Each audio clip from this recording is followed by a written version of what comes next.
once again to Cinemaholics, but it's a special bonus episode of Cinemaholics. It's Flicksgiving, and you know what that means. We're going to be talking about a movie, just one, and it's a throwback. Normally this would sort of be a last call. We've never done a last call where we've talked about a film from the past, and that film is The Hateful Eight, which came out in late 2015, so about 3 years ago. With me to talk about The Hateful Eight, and I'll just say this was a listener request, and we'll get to that in a second. Starting from the internet, Pennsylvania, he's a pop culture writer for Cinema Blend, and he is our film critic. Will Ashton, how are you doing? I am okay. I was wondering if we actually did do a past episode with the recommendation episode we did like about a year ago. Which one Does that count? Like where I saw The Big Chill and Maverick saw Deathgasm. Right. Movies. It was like the movies we've never seen until now. That was a last call. So yeah. It was like a gimmicky episode, sure. Yeah. Are we going to do that? That were like movies that are newer that we're talking about for, that we didn't squeeze into the main show. Yeah. Are we going to do that this year? I want to do more episodes like this. Well, let's see how it goes first. From the Broadband Basement, he's our casual moviegoer, and he's everybody's favorite sound guy. It's Maverick Hines. I think I'm going to dare to say that I may be the best sound guy who has nothing to do with the sound on the show. You just fixed the sound before we started recording. You know how I fixed it, John? I clicked one button that said mute with a light next to it. I wouldn't have figured that out. You would have figured it out after you restarted three computers and your iPad. It would have double the time it would have taken. But no, Maverick, it's great to have you here. We're going to be spending Thanksgiving together. You don't got to remind me. I'm already drinking, okay? I just want to get you in a bad mood before we start recording the actual episode. And actually, we have a surprise guest. He came on last minute, and we're so excited to have him here from the internet, Colorado. He is the host of the Anyway, That's All I Got podcast, and he's a best friend of the pod. It is, of course, Sam Noland. Hello, John. How are you? Sam, I've missed you. That's how I've been. Yeah, I think I've a lot of listeners have, but yeah. So I'm back on Cinemaholics once again.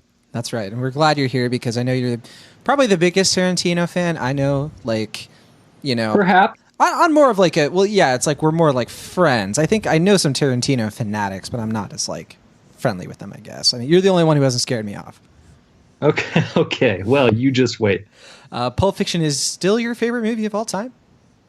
Still is, yeah. Although it's been quite some time since I've seen it, but yeah, I can only think of a couple other things that would maybe top it, but yeah, that's the one. Okay, well, yeah, maybe we can talk a little bit more about that in a second. I do want to say I was listening to the precursor to Cinemaholics, for those of you who don't know, was a podcast called Now Conspiring, and I did that show with a lot of great friends. There, of course, was Mike Overkill, Maria Garcia, Adonis Gonzalez, Kayla Savage, and our Hateful Eight episode, which came out in January of 2016, and I re-listened to it out of nostalgia, and also because I wanted to kind of get a refresher of my thoughts of that film, like right after I had seen it. I was listening to that show, and Sam, that was your first time ever on one of my podcasts. It was the first time you and I ever talked about a movie, and I bawled, cried, sobbed, all those words. That's good to know. Yeah, it's been a long time since I've listened to that, but I remember it very well. I remember I had a Lego Wall-E toy with me the whole time, just to keep you company. Yeah, just I remember where I was and what I was doing. Yeah, so my podcast career has officially now come full circle with the Hateful Eight once again. And you did talk about Hateful Eight on, I remember it was in your top most suspenseful movies, right? Top 5? Yeah, I believe it was Anthony's number 1. Okay. It wasn't even in your top 5 though. Would it be in like your top 20 or? Probably, yeah. It's certainly a suspenseful movie, which I'm sure we'll talk about. But yeah, there were some other things that I would have rather talked about on that particular day. All right. Well, it's been 3 years. Obviously, we have a lot of perspective to look back on. Before we get into The Hateful Eight, we, of course, want to thank our patron who recommended this movie. DeWitt gave us a very generous donation. We've thanked him a few times already. Can't thank him enough. DeWitt, thank you so much for donating to Cinemaholics and recommending The Hateful Eight for a film for us to talk about. And, everyone, I kind of like this idea of doing a Tarantino movie for Thanksgiving. It feels kind of right. Will, am I crazy? No, I think, especially this one, because it's a bunch of people gathering together in the cold weather and especially considering it's a bunch of people who don't really like or care for each other, it feels kind of perfect to talk about this one on Thanksgiving. Are you saying I shouldn't drink the coffee that Maverick made for me right now? I'd be a little trepidatious. Yeah, watch yourself. On that note, I gotta say, this is an all spoilers review of The Hateful Eight. It's been out for a few years now. We're talking about this film in all of its entirety, and I don't think you're going to get much out of this conversation unless you have seen the film. So if you have not seen The Hateful Eight, definitely, or if you don't care about spoilers at all, we are going to be talking about this film and analyzing it from all angles and perspectives. We're going to be talking about things that happen in the end, beginning, middle, everything. So this is your one and only warning. And toward the end of this episode, we're going to finish up with some feedback from people that we reached out to online, listeners of the show and friends of the show who let us know their thoughts. So it's not just the four of us. We're going to be hearing from a range of people on what they think of Tarantino's The Hateful Eight. Now I want to throw it to you, Will Ashton. Will Ashton, we've never really talked about this film in depth, so I don't really know your specific feelings on The Hateful Eight, but get everybody started. Take us back to 3 years ago. What was your mood going into Hateful Eight, and what was your overall experience with this one, especially the way that you watched it, because that is obviously for this movie a very important detail. Yeah, I saw it in a morning screening. I think it was like at 10 a.m. It was like a midweek day. I forget which, but It's a weird I remember time. being... Yeah. Yeah, I mean, well, it was my choice. That's the time they picked for me. But I remember being pretty excited, obviously, because it was Tarantino, and it was going to be this big, grand, 3-hour experience with an intermission and everything. It definitely reinforced the idea of like an intermission being great for any movie that's like longer than 2 hours and 30 minutes, or even I think even any movie that's 2 hours and like 15 minutes. Like, just put an intermission right in there. It's perfect. You can stretch your legs, you can go to concessions, go to the bathroom. It's perfect. Mm-hmm. So I was a big fan of that. As a film itself, I really liked it. It never really reached like the top heights of Tarantino for me. I think his earlier work probably I would put those above this one. But I really enjoyed it. I think the script is better than Django Unchained. I don't know. I have to rewatch Django Unchained to say for sure. But I think just the way that he constructs the story is very well told. It's definitely to his strengths as a filmmaker that he's able to put all these characters together who would otherwise be detestable, and you wouldn't want to spend an hour with them, let alone 3 hours with them. And he keeps it constantly engaging and fun. And I love that the movie, especially upon this rewatch, it likes to take its time. Like, it shows that scene with them like putting the hammer and nails to door like 5 or 6 times, and like it doesn't mind like doing that. Like, it takes things gradual, and I like that it builds that up to suspense, and everything pays off, especially if you rewatch it. So it's definitely, you can tell the film. It's a film by a filmmaker who knows what he's doing and stuff. A couple things didn't really work as well for me this time, and we'll talk about those I think in a bit. But I don't know. It's still entertaining for me, and I still get a kick out of it. Nice. And what was your letter grade then, and what is your letter grade now, if it's different? This is the third time I've seen it. I think at the time I gave it an A-. I probably would, I don't know, I'm between an A- and a B+. I don't know, I'm somewhere between there. I'm not quite sure where, but that's where I land on it.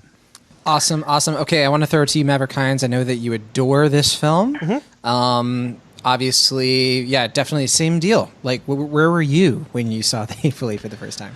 I got invited by a friend of mine to go see it. I knew nothing about it. We were at one of the... Which one was this? It was Michael. Oh, yeah, okay. Yeah, we went You went to the screening that James Franco... Yeah, James Franco was at. I was going to say that. Thanks for taking the fun out of my story. I'm so sorry, actually. No, it's okay. We went to one of the early ones where we got like a booklet. We got to see like the...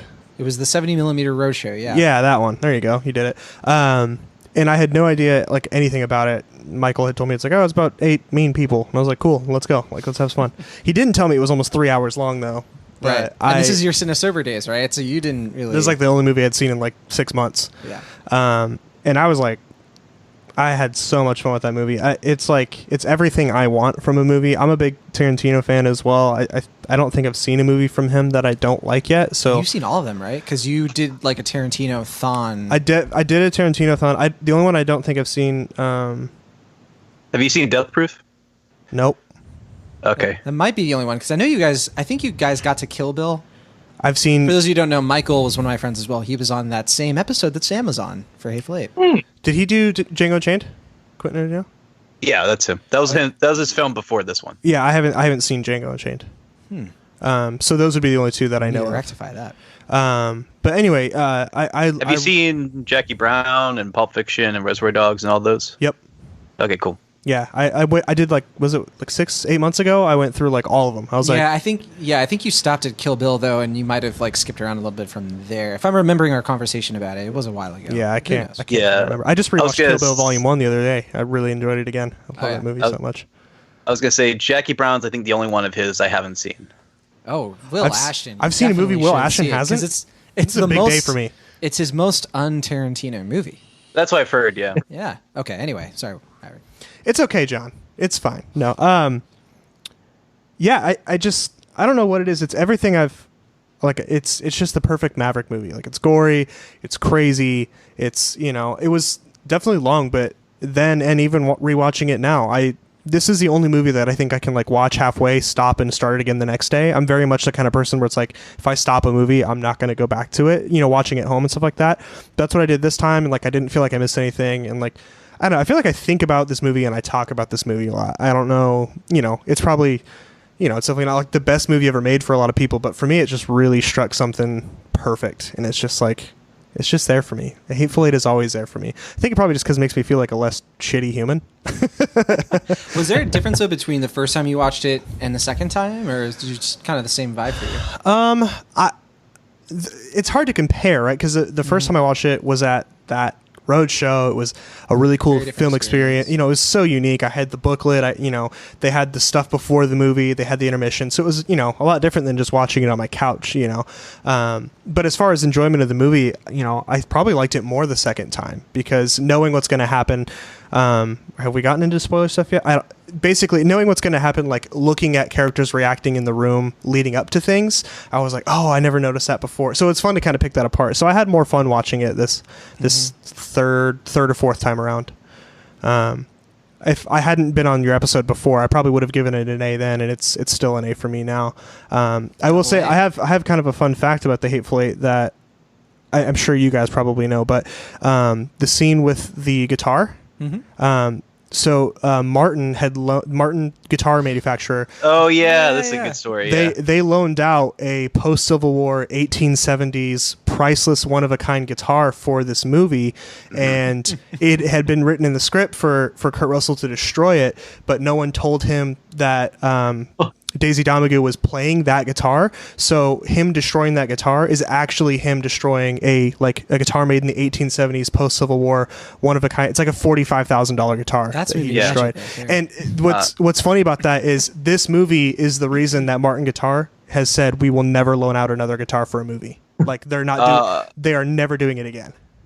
Yeah. Also, when Jennifer Jason Leigh, Daisy Domergue, like when she like screams and like looks shocked, that's genuine. Yeah, it's her real reaction because he didn't know that she didn't have the real one, and so she was like, "Yeah." And they kept it in. And I was just reading an article. There's a website called Reverb, which is like an eBay for musical instruments specifically. And there's an interview on there where the guy who was in charge of the Martin Museum, who handle all the artifacts, he said that they when Martin told them what happened, they just told him there was an accident. Or sorry. When the cast and when Hateful Eight told him what happened, they just told him that something happened. He didn't find out about because they had intentionally made it so where they were going to go up to it, switch the guitar, stuff like that. He didn't know about any of that until interviews with the cast and everything had come out afterwards. What? And that's why he was like, "We're never doing this again," because they were just like, "Yeah, there was an accident, it broke." They didn't tell him like, "Oh, hey, our one of our leading people destroyed it." They were super on camera. Yeah, super suspect about it. So. I like the Maverick that you added your own Maverick spin to that story because obviously, with guitars and music, that's your forte. So I found that out the first time by watching. I was watching one of those compilation videos about. I don't know which one I was watching, movie mistakes or something. Like a stupid Watch 10 Mojo, and I was like, "Yo!" But I just thought that's like a $45,000 guitar. I mean, that's a relic. It's an art piece. Kurt Russell is legendary for this and many other reasons, but but yeah, it's just that mustache too. That is a dope mustache. But yeah, of course, yeah. Now Will's putting his own spin. Yeah. But yeah, it's not. I just love this movie. If it's not obvious already, it was made for me. It really was. I want to hear your thoughts on the score, but we'll get to that in a second. I've been humming it all day. We're going to talk about music, obviously, but I do want to hear from Sam Nolan. Sam, when we talked about this movie 3 years ago, you really liked it. It wasn't your favorite Tarantino movie that is still Pulp Fiction. Tell us, of course, your experience watching this for the first time. I've heard it before. I want to hear it again. But then also, where are you at seeing it again? I think you said this is the second time now that you've watched The Hateful Eight. It was right before we started recording, so pretty quick. Yeah, really 2 minutes before we started recording. So it really got it in under the wire. It's actually my third time watching it, and every single viewing of it has been radically different from each other. And I think I really like that story you told, Maverick, because I'm imagining someone in the theater, like someone, a representative from Martin in the theater watching that scene and then walking out of anger. But someone thought they just didn't like the movie or something. I don't know. Something about that is just amusing to me. That Kurt Russell too violent. That's probably like the funniest part too. Is I think anyone who would have worked at that museum wouldn't have walked out because they were under the impression that was one of the fake guitars they had ready. Right, yeah. They would have walked out of work 6 months later when they found out they were duped. Well, it all at least it has a semi-happy ending. Tarantino's going to make a new movie called "Can You Ever Forgive Me, Martin?" I'm sorry. Sorry. Sorry. We're eventually going to let you talk, Sam. I promise. That's all right.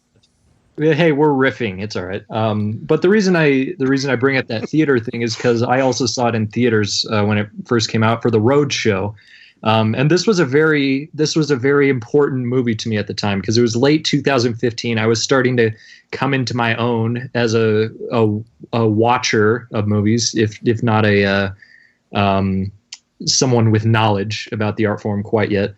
And it was my first Tarantino movie that had come out since becoming a fan. When Django Unchained came out, I had no idea who Quentin Tarantino was. But by the time this came out, I did, and so it was very special thing to me. And I said I will stop at nothing to see that Roadshow cut. And lucky for me, they were showing it at the theater literally 5 minutes from my house. And this was not something they were doing at every theater, so I was very fortunate to get to see that. And I got the little booklet and everything, and it was really funny. One of the funny things about that is that. So it was shot in 70 millimeter, which is like a really wide screen. That's much wider than it is tall. And somebody up in the projecting booth at the theater I saw it in messed up. And normally you have like the black bar on top and below the image. Somebody messed up and the image was way at the bottom. And so there was this void of darkness above the movie. And it was really disconcerting at first, but the movie was so enrapturing that I didn't even care by the time it was 5 minutes in, basically. And I really, really loved it. It was exactly like, it was sort of, it fulfilled every like Tarantino promise that he's sort of built up over the years. The glorious violence and everything, and the great writing, and the just the fascinating characters, everything you've come to expect. And so obviously I loved it. I was at the time I was not as attuned to looking at like things like subtext and stuff as I am now. I was just sort of enjoying it on the surface, and on the surface it is very enjoyable. And for that reason, I think the second time I watched it, like 6 or so months later, it didn't work as much for me. I watched it at home on Blu-ray, and for whatever reason, it was just like, oh, okay, this is just, now I know what's going to happen at the end, but besides that, it's just sort of the same thing. I still wasn't really trying to read into what's happening. And that was a little bit over 2 years ago. So now, watching it again, I was like, all right, now with I look at movies a lot differently now. I'm like, You're what an am I? chap. Is somewhat at least more educated than I was in late 2015. You sell yourself short. We won't. You spent the last few years really educating yourself on film, so you definitely have an opinion that I would consider educated and that I trust. So yeah. Well, thank you, John. So watching it again several hours ago, I was very curious to think, A, is this going to work? And B, am I going to get something different out of it than I did? And I'm very glad to say that I did. I really, really loved it this time around. It brought me back to that viewing, just in terms of the sheer enjoyment of it, even in spite of everything in my brain telling me like, no, these are despicable people, but they're so fun to watch and stuff like that. But also there's some very interesting stuff going on in this movie that I wish I had more time to sort of ruminate on, but I think I'm excited to talk about that sort of other layer that I like to delve into so much as I can. Absolutely. I think we're going to do a lot of that. It really helps that we are doing all spoilers. We don't really have to do the setup and the cast. We're kind of doing that more organically. But yeah, so Sam, what was your letter grade the first time? And then we'll skip the second time. And then just say, like, at this point, where are you at with this one? I don't remember what my letter grade was the first time. I know I gave it at the time I gave it 5 stars on Letterboxd, but if you look at my diary from that time, I gave almost everything 5 stars. Like, it's actually, I've gone back and looked at it. It's sort of embarrassing how willy-nilly I would just throw out perfect ratings. I'm a lot more critical now, so to speak.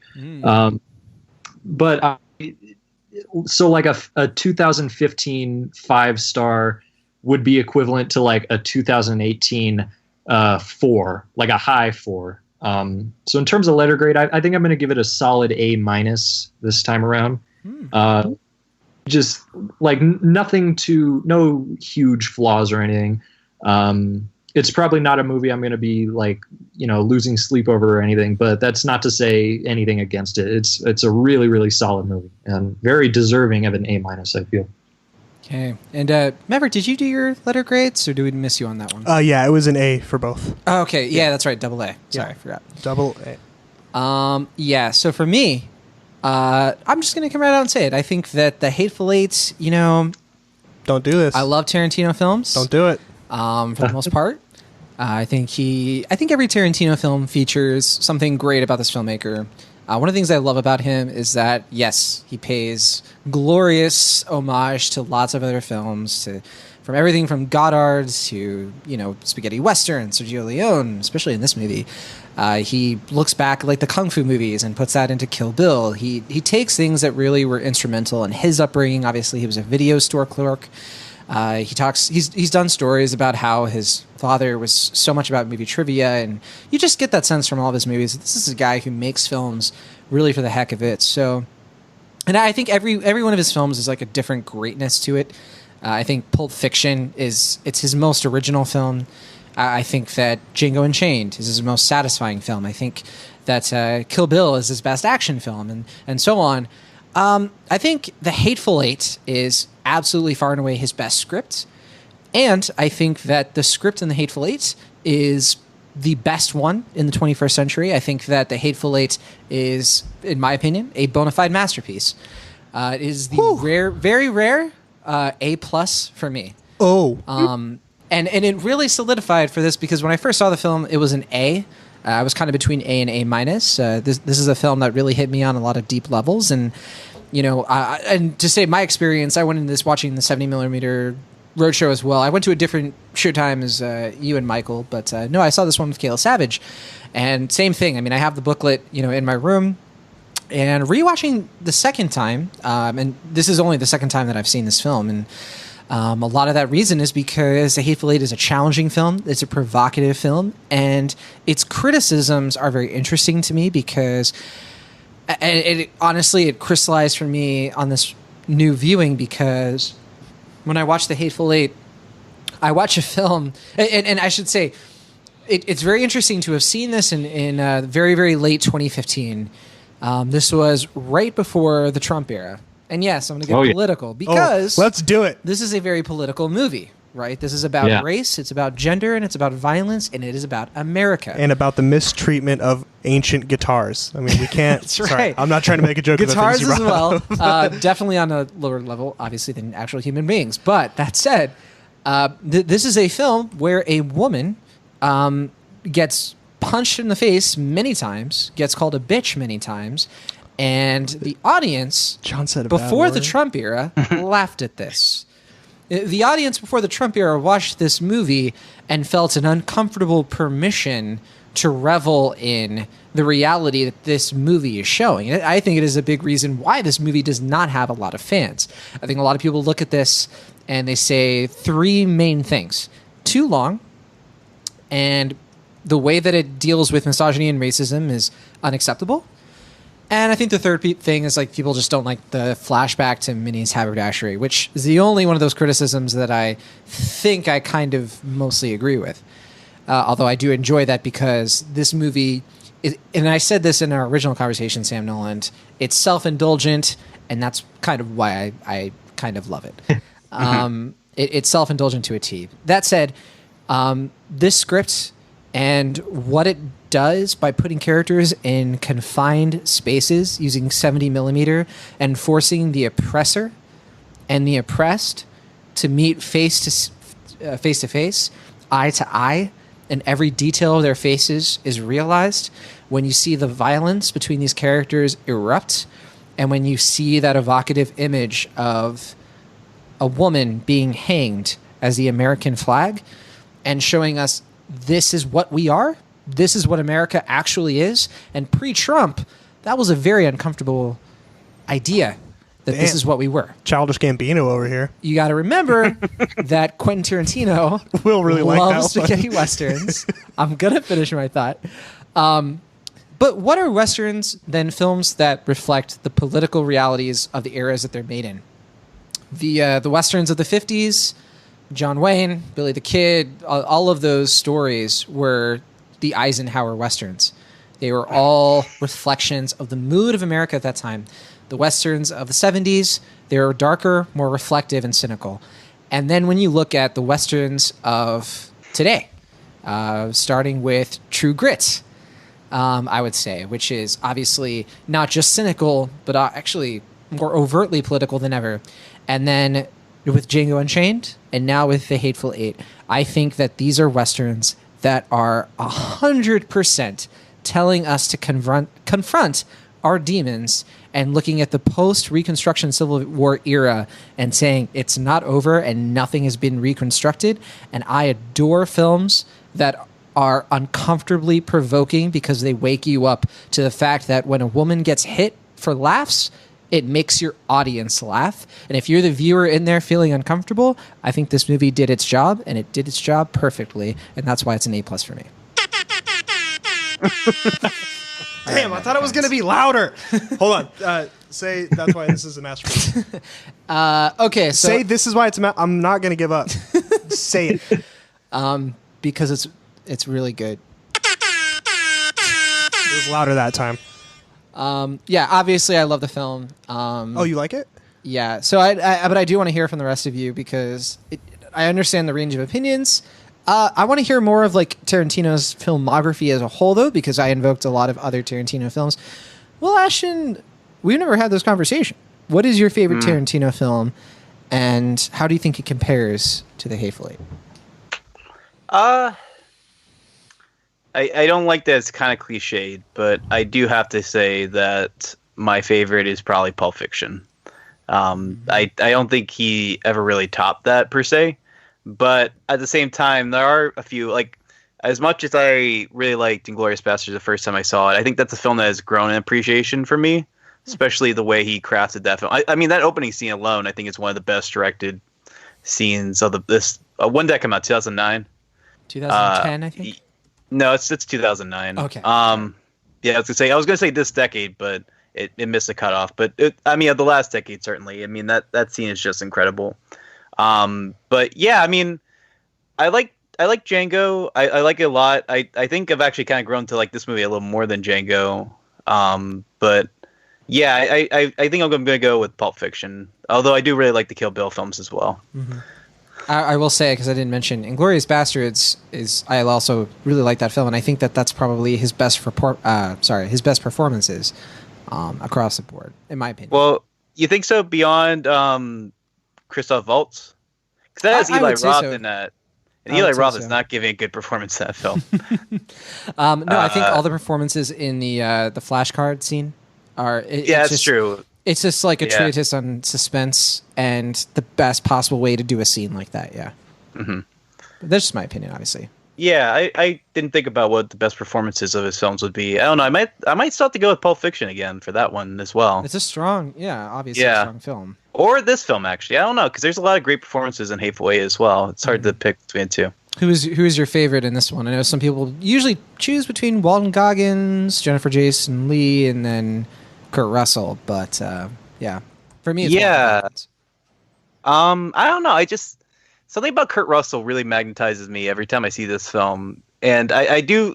I mean, obviously, since we're talking about spoilers, like at a certain point, he's no longer in the film. It obviously still keeps that momentum, but there is something about the film that kind of isn't quite the same when he leaves. I feel like every time I see it, there's something that kind of loses me a little bit when he's gone. I feel like even though his character is completely detestable, the magnetism that he brings as an actor and the charisma, I do really just get a kick out of that performance. But it's probably just the mustache. I think it's really just the look of the character that really intrigues me a lot.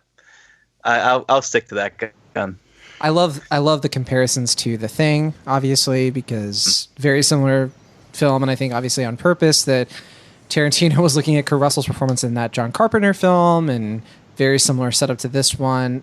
Sam Noland, we've said a lot, and what's your reaction though to like really analyzing this film? I mean, and if you can go into more detail of like what sort of changed your opinion between the second and third viewings. It's certainly it's a lot to process in such a short time, and I think you really hit it on the head, because I was thinking like 2015, late 2015, Obama was still in office. There was sort of this prevailing notion, not among everybody, but among sort of the general attitude of the country, was that we live in more or less like a post-racial America. Does that sound about right? Oh, I have that in my notes. Oh, look at that. Yeah, I do think that Tarantino called it. And so now I think that this movie blasts that idea to shreds. And it says that we're just as bad now as we were then. Yeah. Really explodes that idea. And again, like you said, watching it now is a very different... gets a very different reaction. I think one scene in particular stood out to me, which I didn't even like, so flew over my head the first two times, not because I didn't understand it, but because it seemed like just sort of an incidental, random scene. And it's the scene where Tim Roth, playing a character masquerading as a hangman, talks about the notion of frontier justice. It's probably one of my favorite pieces of dialogue from this film. Oh yeah, and it really hit home with me this time, which is it's the notion that civilized sort of trying to figure out a good way to word this. If I sound inarticulate, then forgive me, but it's sort of the notion that civilization has created these rules that can make even the most heinous activities seem acceptable. But you put one little, you apply one change to those activities, and suddenly it's like barbaric times. And the example that he uses is that it's okay to kill someone as long as a hangman does it, and as long as there's some semblance of, what's the phrase? Due process applied to the situation. Whereas if someone's just killed in cold blood, then it's like, we're so beyond that. And yet this is a movie full of more or less frontier justice, sort of masquerading, I use that word again, as actual justice. And I'm really trying to figure out a good way to explain this. I wish it's my own fault for not having more time to ruminate on this, but I think that notion is something that could really be used more now than it could at the time. Because when this movie ended, I was really sort of reflecting on it for like 2 minutes, and I realized that this is a really, actually rather pessimistic movie. And I think it's so fascinating that it gets so much joy out of the viewer. I think we've all sort of said, we've expressed some sort of joyous emotion towards it, how it's so much fun to watch, even though really, in many ways, it's actually rather critical and rather confrontational about certain things. And I think that's just this. If I could, if I had more time to think about it, I'd really be able to explain this. I realize it sounds like I'm making a bad argument, but yeah, there's something about this movie that if that is really sticking out to me this time. Specifically, it's some of the more what's the word? Some of the more like broadly entertaining things about it, like you've alluded to, the violence directed towards Daisy Domergue is played for laughs most of the time, and a lot of it still works. I think it's just there's just sort of an attitude about it that just sort of I just can't really help but laugh about it. It's just so frank in its portrayal of sort of this time period. I do get the sense that it's sort of like this is sort of like a fictional, obviously it's fictional, but it's sort of a fictionalized notion of this time period. How you have all these characters from different, very different experiences. It's right after the Civil War. And they're all sort of living in this tumultuous time, doing whatever it is they can to get by, essentially. There's sort of this lascivious pragmatism that all the characters possess that really makes the characters stand out. And I think it's definitely meant. I can't remember the exact phrase, but there's a critic one time who said that like there's all period pieces are made about the time that they were made and not the time that they were set. Does that make sense? Right. That's what I was alluding to before. And yeah. I forget. Yeah, same thing. I forget who actually said that, but yeah, that was the commentary on the Westerns were the same way. They weren't really reflections of the time that they were representing, the 1800s, the 19th century, as it were. They were really reflecting the time period that they were made in, the 50s, 60s, and 70s, and so on. Yeah. Yeah, and this goes for the future too. There's all film is political, and it's all criticism, and it's all commentary, and it's all that stuff about the time it's made. Obviously, it can have parallels can be drawn to certain time periods. In fact, almost any time period, really, because what is human existence if not a perpetual cycle of just people doing stuff, but just slightly different from decade to decade or century to century and everything. And I do think it's very fascinating to watch it now, as I've said many times. Yeah, it's so fascinating to analyze this film, to see what Tarantino was going for, either intentionally or not. The way that the South is sort of shown, and you can look at the conversations between characters as near perfect representations of race relations and what we're really like. And in particular, I was always, especially in this second viewing, I was really struck by just how this film is so, I don't want to say anti-American, but it's so upfront about the violence and the racism that sort of founded this country. And every character there is symbolically representing, you can say a lot of different things between women's suffrage. You can, look at the way that, the violence between black and white people. And obviously, the way that Walton Goggins' character is really a stand-in for the South in general. And if you watch the film through that lens, you really see a sort of symbolic retelling of American history. And it's so fascinating because not only is Tarantino doing that under the surface, on the surface, you have just impeccably entertaining dialogue. And I remember the first time I saw this, it felt like a 20-minute movie, and I stand by it. It's one of those films that, you see how long the runtime is at the very end, and it doesn't feel like that, at least not for me. Maverick Hines, I want to, though, before we wrap things up, I want to hear from you. Technical stuff between the cinematography, the audio. This is a sensory movie. Mm-hmm. Did it deliver for you on those fronts? Yeah, and I think that's part of the reason it delivered so well for me. I'm not as analytical as you true cinemaholics on the show where, I don't know, I just don't pick up on things. I'm not that guy, right? I'm stupid. Maverick, you sell yourself short. I will too. Thank you. That's exactly what I expected. But anyway, so for me to be in a movie like this, I think you said it well. It feels like a 20-minute movie, right? Like, because you're so immersed in a world. Like, I don't, and I said this about a movie earlier this year too, but I don't often truly ever feel like, oh, I'm in this movie, right? Like, or I'm a part of this, or I'm in this room. Like, I don't know. I just don't ever get Aside attached. from like the house with a clock in its walls. Yeah. Obviously. I mean, how could you not? You walked out with that wearing that kid's outfit somehow. Yeah, it was great.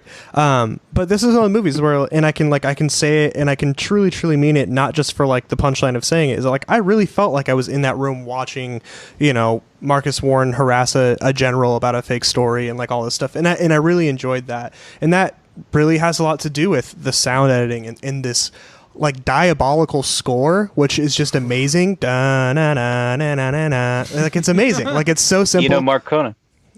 Yeah, it's it's like 7 notes, right? And like, that's the score, and I love it. And it's just, I don't know, the setting was so perfect.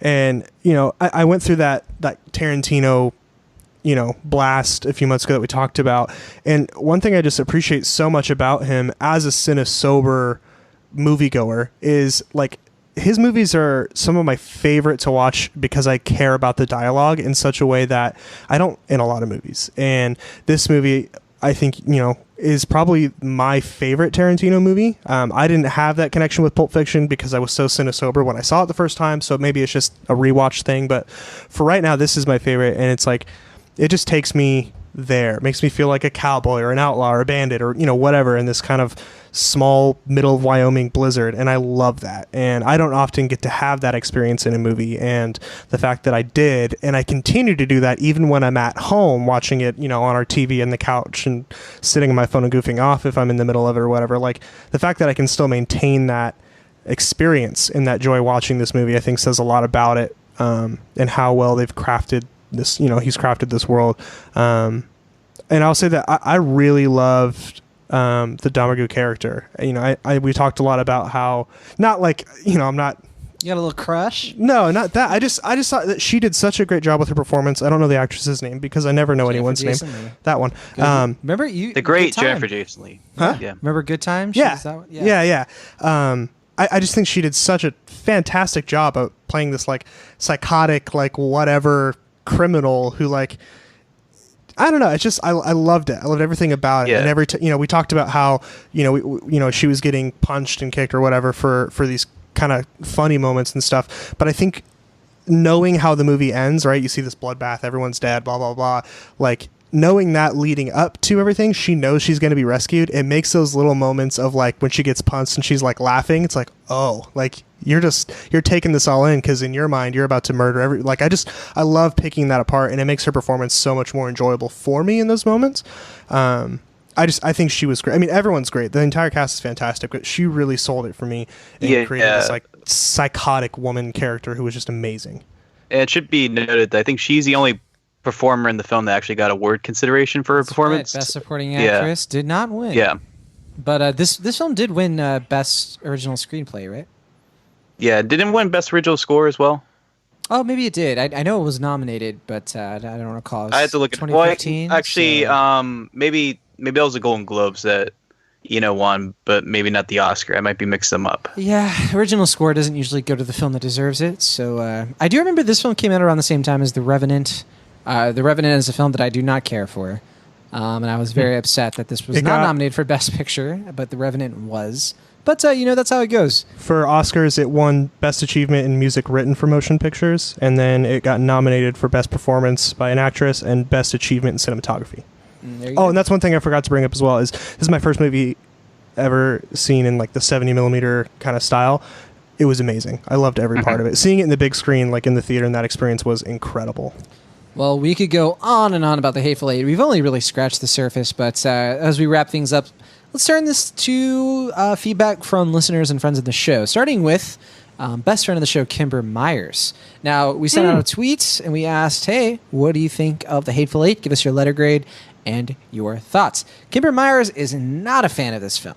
Nice balanced take here. So Kimber Myers gave it a C-, and she said, my least favorite Tarantino and the film that makes me question him as both a filmmaker and a human being.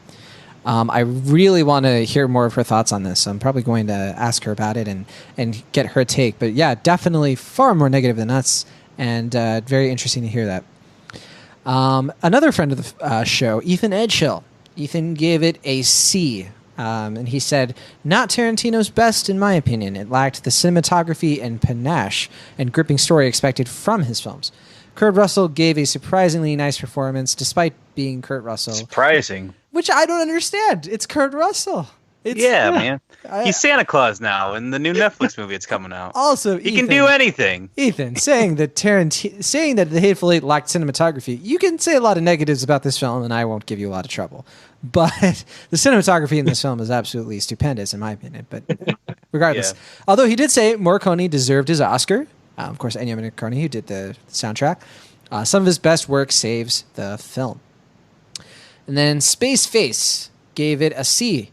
Said, I consider this film solid evidence of my thesis that it is now virtually impossible for any film to be better received than its trailer. And it's interesting that Space Face brought this up. Well, if Space Face said that, then I gotta rewrite my thesis. It is, it's a good thesis. I like it. It is interesting because did you guys rewatch the trailer for this? Because I did. No, I haven't. It's so deceiving. Really? It's got this like guitar riff, like you're gonna watch like a Foo Fighters music video Tarantino film, and it is 100% not what you're in for. Let's pitch that. Okay, then we got some slightly more positive reviews. We got we got a B from Aaron Onish. Aaron said, not as interesting or witty as it thinks it is, and it takes its damn time for sure, but that combination of cinematography and score are gorgeous. And then Brandon Katz gave it a B+. Brandon's been on the show before. He was on our Deadpool episode. He said, even a weak Tarantino effort is better than 90% of the drivel out there as you gorge yourself on his crackling dialogue, dark sense of humor, and clever plotting. Charlie Ridgely from comicbook.com, another friend of the show, said, people are going to disagree with this. But I give it a B+. I think it is one of Quentin Tarantino's most underrated films. He took what worked in Reservoir Dogs and used a bigger budget to make a grander movie. Score and scope are perfect, and I think it might be his single best script to date. And I was so happy to read that, Charlie, because you and I completely agree on that one. Cool. And then I got a couple more here, and then we'll wrap things up. But Antonio said, I rather enjoyed it. He gave it a B+.